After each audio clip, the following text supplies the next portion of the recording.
Campbell's Chicken Noodle Soup. Let it snow, let it snow.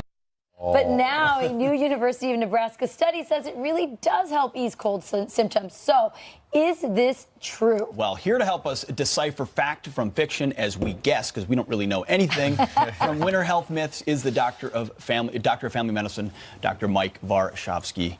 We'll just call you Dr. Mike. Yes. Dr. Thanks for being here. Yep, thank you so much. We all grow up with, I don't know if they're old wives' tales or your dad tells you something so you believe it. I'm from Minnesota, always wear a stocking cap. It's like it's drilled into you at the age of 6. So you've got some of these myths for us, or not myths. You're going to introduce Well, them. yes, Guess whether they are or I'm looking not. forward to see what you guys know about this, because some people believe these things and some people are firmly against it. They're skeptics. Yeah. So I'm excited to see what you Okay, guys so think. chicken soup helps you fight a cold. Is that true or not? Is it fact All right, or let's see fiction? it. Let's see your answers. But we should do it at the same time so no one's cheating. Yeah. Okay. All right, on 3. 1, 2, 3. Fact, fact, fact. Look at that. It's because you guys had the study in front of you that's cheating a little. Is it true? So it's true, right? So actually, it is true. Grandma beat science on this one. I knew it before us.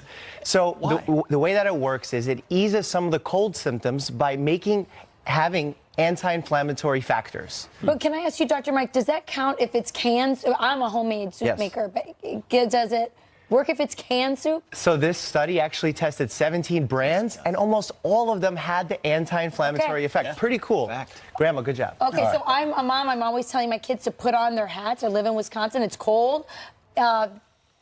Is that a fact? Most of your heat is lost through your head. I was always taught that. All right, let's do it on let's three. see. Okay, we got fact. Yeah. No, fiction What? on that one. I know. Really? Yeah. Do you know where that came from? There was a study done in the 1950s on soldiers wearing heavy Arctic gear, no hat, and they ended up losing the majority of their heat through their heads. Duh! They're not wearing anything on their heads. It's the only part that's exposed. So if you expose any body part, that's the place you're going to lose majority of your heat. Okay. Your head is not more Nothing special. special about nothing I feel like maybe special. there's Special about pores in it. your hair. But it will still help you if you wear a hat. Oh yes, absolutely. I'm not saying not to wear a hat, but so what about definitely- you need sunscreen even in the winter, not just in the summer, but in the winter? Fact or fiction? Let's see it. All right, I mean, I think I'm going to get this wrong, but It's a fact. Oh, it's a fact. I Did get it wrong. feel like if it's cold out, you can't get sunburn. So, Oh. yeah, I mean, that's you're definitely- right. you are right in a sense, because you can get sunburn because there are 2 types of UV rays that occur in the atmosphere, UVA and UVB. UVB are the ones that cause that sunburn. They happen more when it's summertime, the sun is closer to the earth.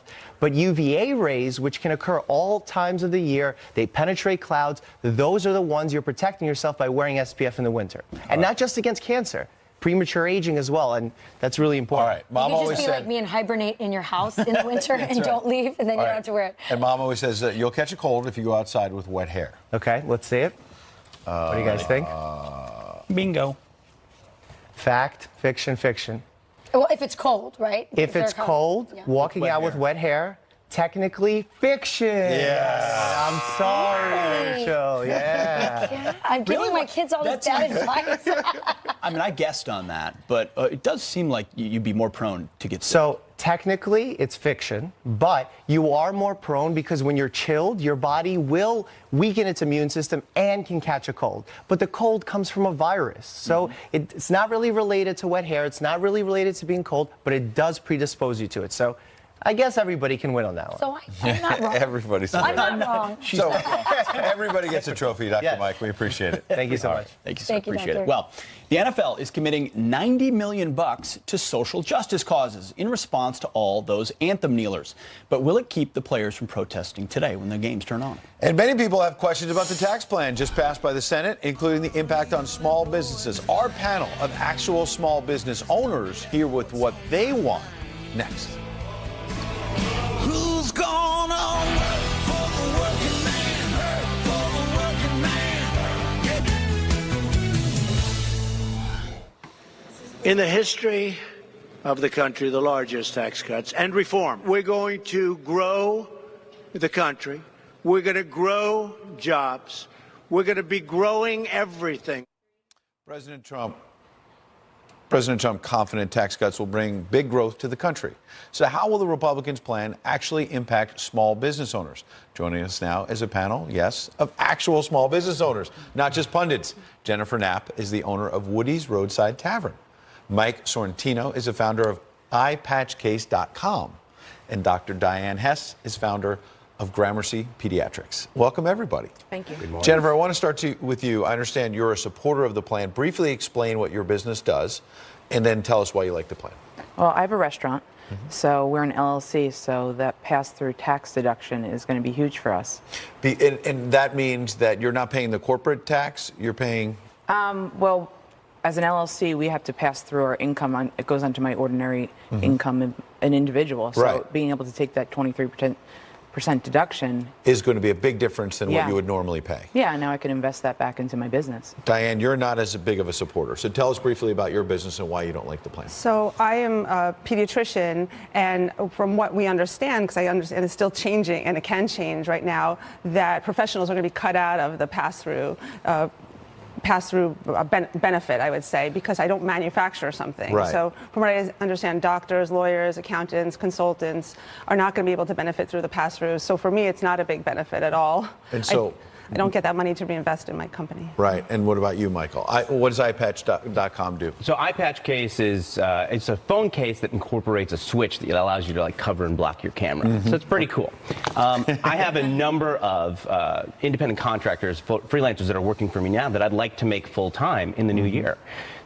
I'm optimistic about this pass-through benefit, this pass-through cut that's going to allow us to have more income, keep more of our income so that I can actually employ people, which is great. The state and local issue of the state and local Because you're in taxes- this area of New York, New Jersey. Yes, it is And a big that's issue. It means you're more likely to pay more money. Correct. I love working and living in New York. It's very expensive. The price we pay of being able to do business here is costly. Being able not to deduct those taxes is going to really take you. So on balance, do you like the plan or no? Overall, I'm happy with what I'm seeing. Jennifer, you said you like the plan, but there's this question about whether small businesses are going to actually take the money and put it in their pockets, or will you reinvest it in the business? Will this actually create more economic growth? Well, I'd love to have a full-time bookkeeper. I'd love to make some building improvements that we've put off. I'd love to do all those things. I'd also love to do some more charitable things. So that gives me a little more wiggle room in So my budget. do you think you will do that because of this plan, or are you still kind of on the fence about reinvesting the money? I'd like to see where it goes, but of course I'd be happy to reinvest in my So business. that might be actually something that the president has been touting that will work out. Okay, but Diane, you've been a skeptic of this. So what's your sense about whether or not this is the kind of thing where if you have more money in your pocket, you're going to actually invest it in your profession? or Right. not? I have 12 employees right now, and I want to grow my business. And, as you know, in medicine, it's hard to be in private practice as it is. So hospitals are eating up private practices. And I've been able to stay in New York City and live in New York City, keep my kids here. But if the taxes keep on going up, I already see that some of my patients, I mean, within a week, I had like 3 record requests to transfer to Connecticut. People, it's hard to stay in New York. Right. And I want to grow my business, and I want to have more than 12 employees. I want to have another doctor. I want to, be more competitive. So what I was reading last night was that perhaps professionals are going to be able to restructure their businesses instead of being Okay. an S corp to be a C corp. Maybe Yeah. we can benefit. So, but I think time Michael, will tell. bottom line for you moving forward, how much of an impact will this have on actual small businesses? I think if they follow through on their promises of truly letting us keep a lot more of the money that we can then reinvest it into employing others. However, I am skeptical, as we always should be, about Congress. And, the president seems like will sign whatever they give him. So, It sounds like on balance, many of you think that this can help the economy, but the devil will be in the details and how it actually plays out. Exactly. And I appreciate you all being here. Thank you. All right. Thank you. Rachel. Turning now to your headlines. The Trump administration pulling out of another UN pact. The U.S. informing the UN it will no longer take part in the global compact on migration. The White House says the New York Declaration, which pledges to help refugees and migrants resettle, doesn't align with U.S. immigration policies. This comes after the U.S. pulled out of another global pact, the Paris Climate Agreement, back in August. Baltimore police now asking the FBI to take over the investigation into an officer who was killed in the line of duty. The police commissioner's request prompted by a lack of information after learning Detective Sean Suter was scheduled to testify in a federal police corruption probe the day after he was shot. Detective Suter was shot and killed with his own gun after a struggle with an unknown suspect last month. Right now, investigators do not believe that there's a connection between his planned testimony and his death. NFL players expected to keep disrespecting our flag during today's games. This despite the NFL making a deal with players to contribute nearly $90 million to social justice causes. The deal reportedly causing a divide amongst the players. Eagles safety Malcolm Jenkins saying he will no longer raise a fist during the anthem. Others saying this deal is not enough. And college football teams fighting for a spot in the 14 playoff. Defending champs Clemson steamrolling the Miami Hurricanes in the ACC title game 38-3. And Georgia showing Auburn their win against Alabama was just a flash in the pan, winning the SEC championships 28-7. And it was a close call in the Big Ten. Ohio State and Wisconsin trying to sneak out of that with a final playoff spot. Hornibrook delivers, intercepted, Ohio State, Damon Webb. Sadly for Wisconsin, the Buckeyes come out on top 27-21. The selection committee will now decide whether Ohio State or another team gets the fourth spot. We asked you at home who you want to see get the spot. Heather says emails. Heather sent us an email. She says UCF deserves to be in the national championships 12-0. Record is amazing. Go Knights. We love UCF. They were listening to you, Ed. That's right. And those are your headlines. I've got some friends, Dave and Terry in Orlando, and they love UCF, and they have been talking about them for a while. They're undefeated. Me? And Wisconsin went down. They had been undefeated. Ohio State wins, so that means, well, maybe they should get in, but they have two losses, as I recall. They lost to Oklahoma. I say we launch an effort on this program, University of Central Florida, for the fourth spot. The little Why guy. not? The They're little like the guy. I little mean, guy, this is why all the same The little teams, engine they that got could. losses, whatever. I'd love to see that. Yeah. Why not? Yeah. It's like a Hoosiers Ohio State's got football two style. losses. I know I'm going to hear from Ohio. All right. It's true, you will. Outrage is boiling over Kate Steinle's killer as he's acquitted of murder. So why did one network completely ignore the coverage? Oh, boy. And we've been debating it for weeks. Which is better? Real or fake news? Real or fake Christmas trees? Our Tom Shalhoub here to defend why he's going fake. So passionate about it, What? he wrote an op-ed about it. Really? Really? Fake trees? FoxNews.com. Really, Check Tom it out. Shalhoub? Really? That's coming up. In our lives, oh, how much joy it brings to see the ones you love. This is gonna be the best Christmas because there'll be. And some quick headlines. In a rare public appearance, Jared Kushner will be discussing his effort to forge an Israeli-Palestinian peace deal. The president's senior advisor and son-in-law will make a speech later today at the Sabin Forum in Washington, D.C. He'll be joined by Israeli-American media mogul Haim Sabin. President Trump taking a moment this weekend to honor the legacy of civil rights pioneer Rosa Parks. 62 years ago this week, a brave seamstress in Montgomery, Alabama, uttered one word that changed history. 55. Yes, When a bus yesterday driver marked told 62 Rosa years Parks since to hand Parks over her seat. refused to give up her seat on that bus. Pete. Thank you. Well, in the days following the acquittal of the illegal immigrant responsible for Kate Steinle's death, the media has now had a mixed response in their coverage, unsurprisingly. But one network has completely ignored it. MSNBC did not cover the verdict once on Friday or on Saturday, and our next guest says it's because the story does not fit into their comfy narrative. Bree Payton is a staff writer for The Federalist and joins us now. Bree, huge story. Even the other networks covered it a little bit. CNN was covering it until the Michael Flynn stuff came out, but MSNBC ignored it altogether. Why?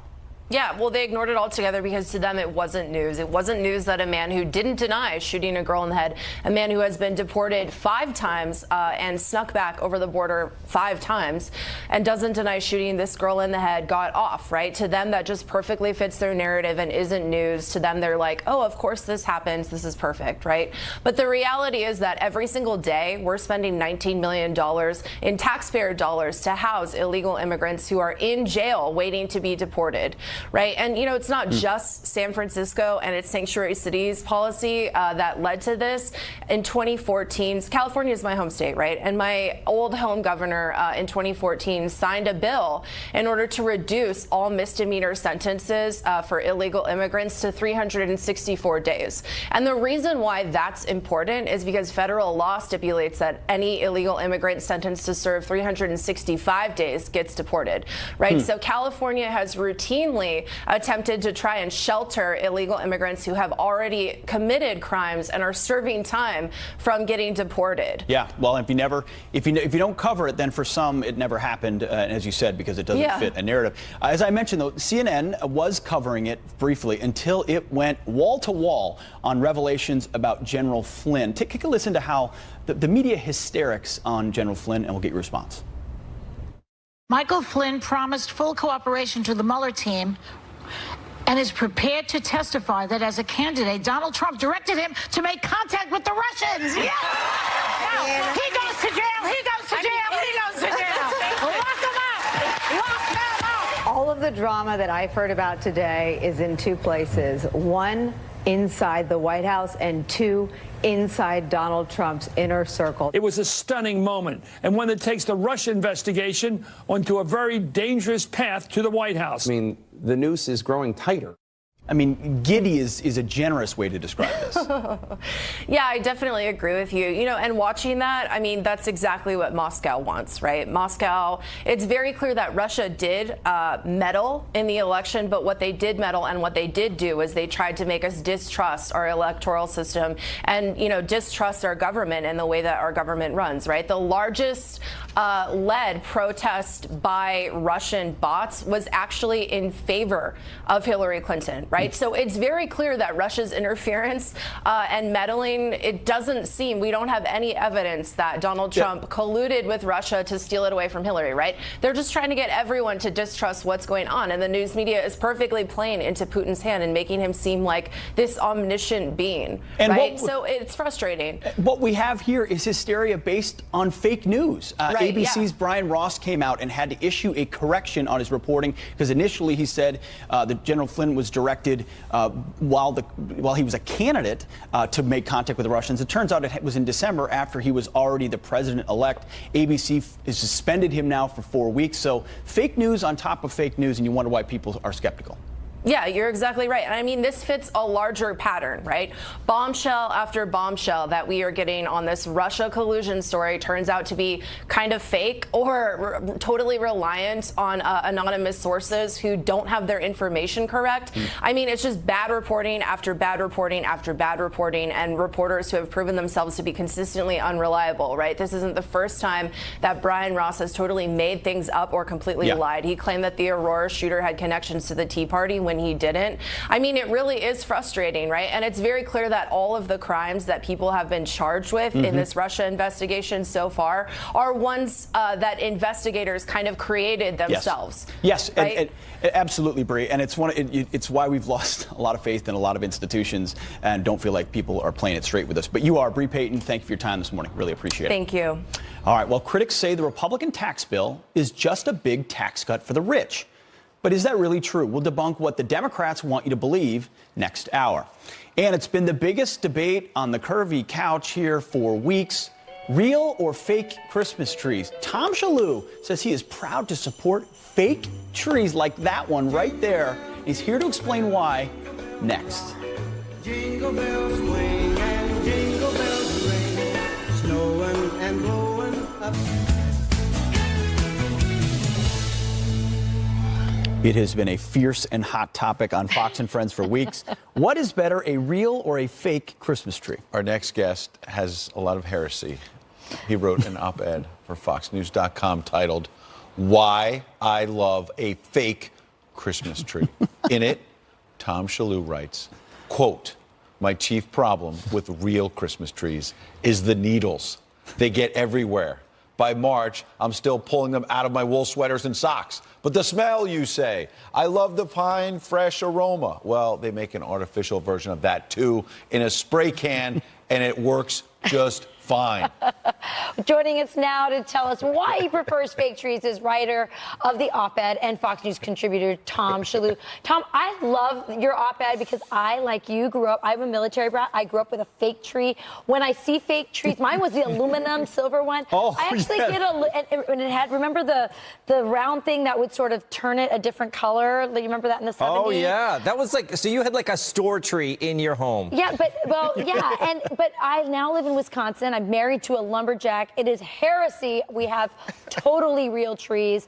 But I get a little nostalgic too when I see fake trees because it reminds me of my childhood. Does he give you grief? There's the people out there who love the real trees. Oh, they yeah. act as if you're an artificial person if you Yes. like an artificial This is the- tree. this is- I You work call in us TV naturalists. Exactly. Horrible naturalists. This is television. Everything's fake in our world. These books here, there's no words in them. That's not true. That's They're not real. true. Speaking of books, I wanted to ask you, sir. I just went to Amazon.com. Yes. And you, at least someone claiming to be Tom Shalhoub, wrote a book called Mean Dads for a Better America, The Generous Rewards of an Old-Fashioned Childhood. Please tell me how an old-fashioned childhood comports with a fake Christmas. Because I read the op-ed, and you dragged that thing down from the attic and you put it together. Yes. Well, that was the thing. It was a family activity. We'd all put the tree together, and now I converted to the real tree. When I got here to New York and I started a family, I said I'm going to be a real man. I'm going to get a real tree. Oh, yeah. But it is There was something overrated. manly about that. Yeah, you got the needles, overrated. and you have to clean. You're cleaning up months later. You know what's funny? My wife is watching this. She's like, "You don't clean up the needles." Yeah, right. Stop pretending this you do whole the thing, cleaning. you're a fraud. You're all over the place on this, Shalhoub. I don't even know, you're Let fake, us- you're real. Let us know what you think nostalgic. out there. Let us know if you think it's more manly to do a real tree than a fake tree. Friends at FoxNews.com. And Merry Christmas, Tom. We've Merry solved Christmas. it. Thanks, Tom. Good man. We'll be back. More on the other Fox side. and Friends next. We're going to grow the country. We're going to grow jobs. We're going to be growing everything. Republicans are closing in on tax reform. An FBI agent removed from the Mueller investigation after he sent anti-Trump and pro-Hillary text messages. Maybe they need to pause the Mueller investigation. You can have zero confidence that they were done fairly. ABC News suspends Brian Ross over serious error in his Trump-Flynn report. One of the most recklessly dishonest reporters I've ever dealt with, and I've dealt with quite a few. This latest missile launched by North Korea may have in fact broken up on re-entry to the Earth's atmosphere. Every time he conducts a missile launch and nuclear test, he gets better. There's not many people that can surprise a loved one in front of 20,000 people, so I'm a lucky man. Kane, end zone, touchdown! Intercepted, Ohio State!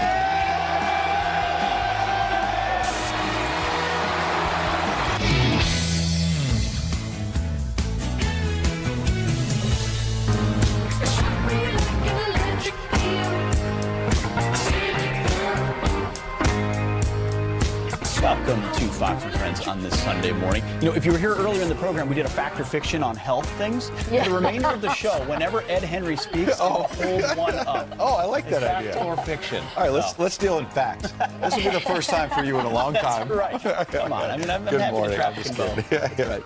Good morning, Welcome, everybody. Rachel. Thank you. Thank you So for having me nice back to see you. again. Awesome. Yeah. Appreciate it. So yeah, a lot. We find that on this weekend show, more news breaks on Friday night or Saturday that spins into the weekend. Real and then we news get or to cover- fake news? A lot of it is fake news. A though. lot of fake A lot news of fake today. news. If you remember, so on Friday at about 11 o'clock, bombshell report from Brian Ross saying that it was candidate Trump who directed General Flynn to make contact with the Russians, and the hysteria in the media was immediate. So it happened in the campaign, and it suggested collusion. That's exactly right. And the markets tanked on Friday. Yeah, we have a But- graphic showing that. Right. When, Mike.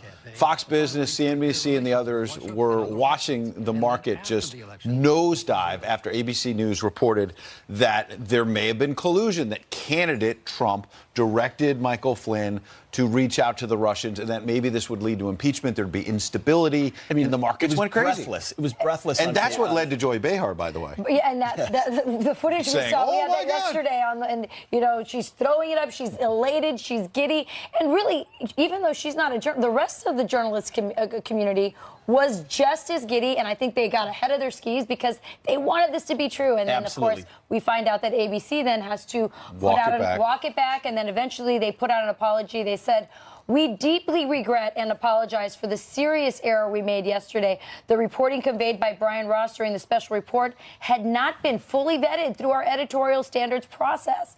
And then he was suspended late He was yesterday, suspended and he 4 weeks tweeted. without pay.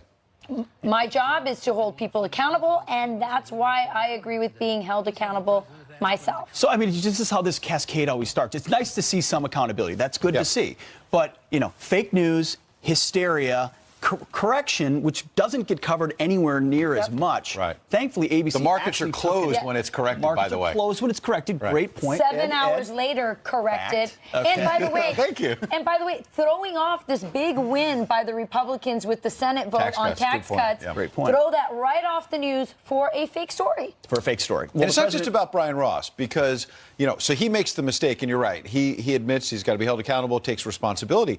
But I think the key part of that ABC statement is this did not go through our standards. We did not vet this. How do you not vet a story suggesting that the president was involved in collusion and maybe it threw the last election? I mean, that's not a minor story. Not at all. We're going to have Governor Mike Huckabee on later on in this program. You may have heard him in the sound at the start of the program.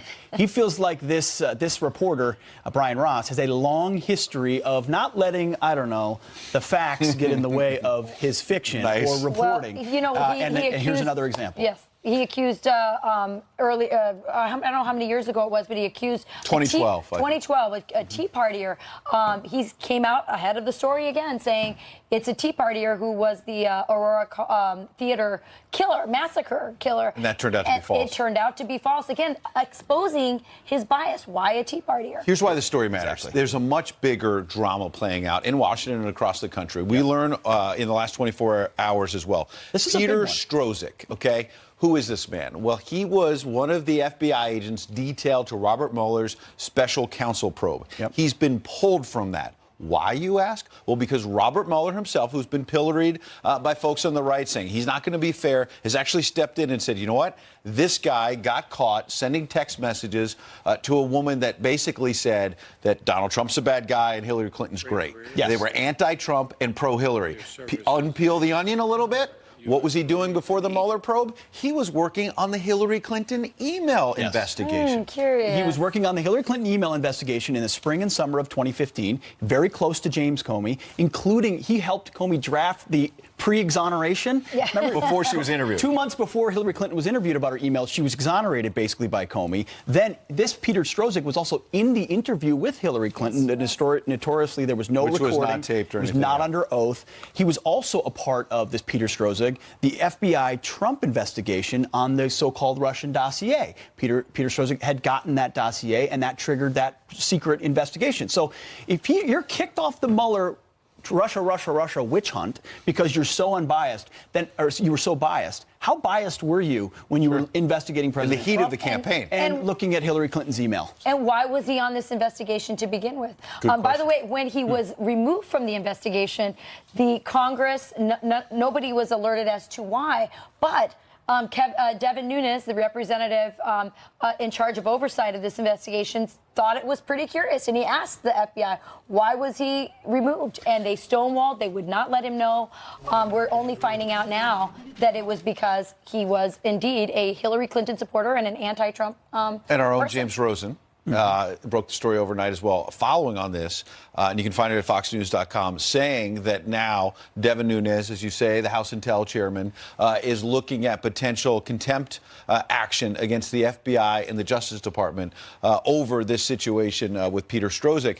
I also want to point out that the key here is James Comey, because Peter Strzok is somebody that most of our viewers, including me, don't really know who he is. He was a behind-the-scenes guy. Yeah. James Comey was the front man. Peter Strzok was reporting to him. And if you go on social media, James Comey, since Friday's guilty plea by General Michael Flynn, and we cannot ignore that, General Flynn, the former national security advisor, lied to the FBI. He has admitted that, and he's pled guilty to that. Sure, but the since only then, crimes that have happened so far have been those created by the investigation itself. Sure, well, he still should have told the truth. Sure, correct. of course. Okay, so James Comey. But justice rolled down like waters and righteousness, like an ever-flowing stream. Go look at his Twitter account. He is holding himself up as this man of truth and justice and righteousness, and he was leading an investigation that looks pretty dirty. Why, in terms of the Hillary Clinton probe? Comey's being briefed on Hillary Clinton's email investigation by a guy who's in the tank for Hillary Clinton, which is the greatest fear that we all have, that the deep state has infiltrated the so-called Justice Department or the FBI. When you have politicized justice or politicized intelligence, you don't feel like you're getting a fair shake. It's what people see with the fake news media. And now if the Justice Department isn't really unbiased, if it really isn't colorblind to Republican or Democrat, then we've got a serious deep state problem here. And I think a lot of folks wake up this morning saying, yet another another reminder of what this president is up against. And this Strzok person, we know from these emails that he was anti-Trump, he was pro-Hillary. But how many other people in this investigation were just not stupid enough to put it into a text message or an email, as this guy did? So I think we have to look at the investigation itself. Look at it we have again. to ask ourselves, how much money has been spent on an investigation that to this day was started because they were going to uncover collusion Based on a fake dossier. Based on a fake dossier. How much money has been spent? How much time has been wasted? And again, I don't think this is about finding collusion anymore. I think this is about changing the president, making sure he has this hung around his neck before the next election. When, by the way, as the tax cuts are passing, right? Yes. You've heard conservatives saying, look, this is something that, you know, the investigative aspect of Mueller and everything else is heating up just as Republicans are passing tax cuts, something the media said couldn't be done by the end of the year. It looks like it's happening, and a lot of controversy being kicked up. You mentioned the Bible and justice rolling down from James Comey. James Comey mentioned it. I'm just quoting him. I know. I mean, but there's other that have been quoting the Bible recently too. Of course, one of the problems with our political discourse these days is you can't just disagree with somebody on the merits. Right. You've got to impugn their motives. They have to be evil people with evil motives. Well, a couple of lefties took to Twitter, citing the good book in the reason why Republicans are horrible people. Listen to these tweets from Chelsea Handler. She tweeted this, saying, what Republicans did last night, meaning pass that tax cut, to the poor and middle class in this country to reward huge corporations and the very wealthy is sickening. So for all the religious beliefs you hold, reward the people who fund your campaigns must be somewhere in the Bible. I think it's in Leviticus somewhere. Well, a priest, James Martin, tweeted as well. The U.S. will soon face the consequences of a tax bill that takes money from the poor to give to the rich. Those who voted for it will face consequences later when they are judged. Do you think Jesus' words about being judged and how we care for the poor don't apply? Think again. Pretty tough stuff. It is pretty tough stuff, but I'll tell you this. When the left comes out and either calls you a racist or starts using Bible quotes against you, it shows you they don't have anything left. That's really the final card. That's exactly. And I think that, you know, there are, in Catholicism, we believe that there are things that are up to prudential judgment. Taxes is one of them. And so this idea that somehow what would Jesus do? They would vote for Jesus would vote for the Democrat plan versus the Republican plan. Sure. I think really minimizes and diminishes, I think, what the totality of this religion, of our faith is. And frankly, I think exposes Chelsea Handler, for example, as somebody who really doesn't understand what religion's really all about. Let us know what you think about using the Bible to shame Republicans or Democrats. I also heard of a verse called give unto Caesar that which is Caesar's, which means there is a differential at some point between what you as a private person believe, and that can inform who you are as a public person. Right. But making judgments on marginal tax rates doesn't mean you either love Jesus or don't love Jesus. I'd love to see Chelsea's. Let us know what you think. I'd love to see Chelsea's Bible quote on issues surrounding pro-life issues. So let's see what she has to say about that. She didn't quote the Bible. Last word right there. Tweet on that one, Chelsea. She stopped reading. She stopped reading. All right, we've got a lot more on this program, including former President Obama taking a shot at President Trump from nearly 4,000 miles away. Wait until you hear what he said. And the force is strong with this police department. Its Star Wars-themed recruiting video is going viral. One officer. And Chewbacca? Yeah, he's going to join us live, too. Jamie, you get the Wookiee. I'm sorry, did you say the rookie? No, the Wookiee. It was better.